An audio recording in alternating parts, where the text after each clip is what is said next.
I'm sure everyone here at some point of their life has wanted to ship hardcore drugs hardcore drugs to the comfort of their own home. I'm just playing. But if you do, you should probably keep that to yourself. However, I'll be talking about someone who did make this fantasy into a reality. On the dark web, he's referred to as Dread Pirates Roberts, but he's formerly known as Ross William Ulbricht. This is him right here, just an average guy.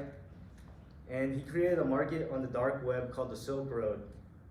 And this was able to connect buyers worldwide solely for trading illegal contraband or money laundering purposes. Today, I'll be telling you a little bit about his life growing up, what his motive was for making the site, and the events that caused his site to be seized by the FBI.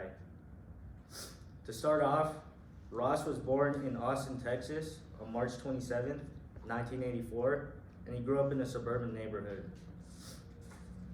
He was an ordinary kid.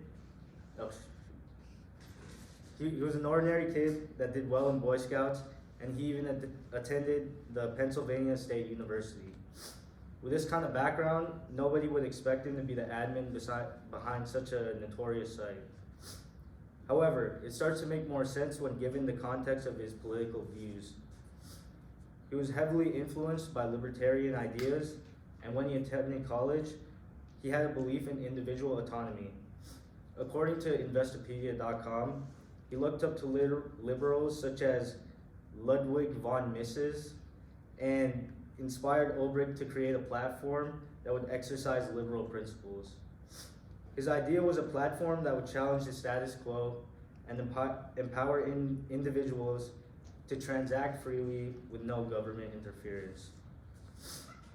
Ross first programmed the website in early 2011 in hopes of selling homegrown magic mushrooms to a larger customer base. He put up the website and all purchases were to be made on Bitcoin, so all the transactions were untraceable. The only problem he had to figure out was finding a way to spread the word about his website. This is when Ross came up with the genius idea to post about his website in random forums under a alias called Altoid, claiming the site was a reliable source to buy magic mushrooms. His idea worked, and soon the site began picking up traction in mid-2011. By this time, thousands of vendors had created profiles and any item they desired could be sold on the site. So as you can see here, all of these, this is like the Bitcoin currency. Like it's not in US dollars, so it could be more, but that's how much Bitcoin was needed for these products.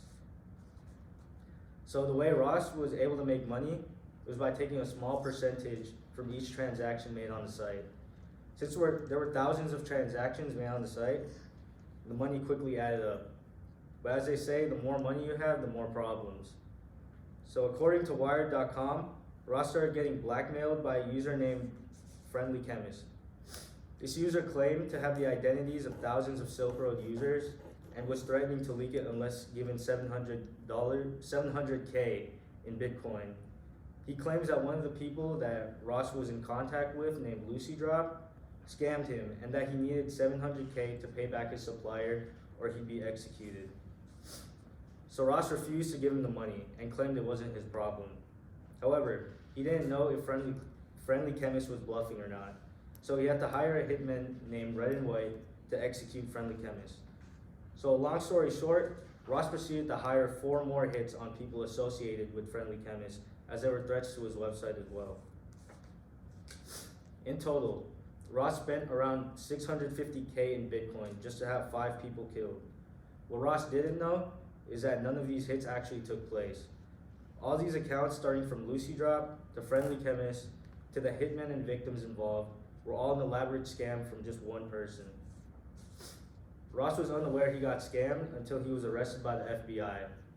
On October 1st, 2013, he was arrested in the Glen Park branch of the San Francisco Public Library. Undercover agents were able to identify Ross by tracing back the original postings about the site under his account named Altoid. Ross made the mistake of using that same account to find inquiries for tech workers. Under a post he made about that, he instructed people to contact him via Gmail. And in that Gmail that he had, he put his real name in it. When he was arrested, the FBI found all the chat logs and investigated the alleged hits, which they had found not to take place. So this was the official end of his legacy, and was sentenced to 2 life sentences plus 40 years without parole. He's still in prison to this day. But to end things off, by the time he was caught and the site was seized, it was said to have sold over $1 billion worth of illegal drugs, services, and contraband.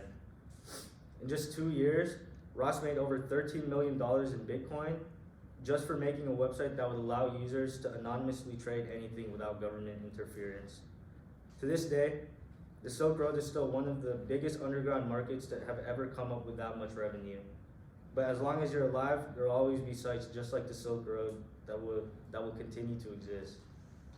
Yeah, thank you for listening.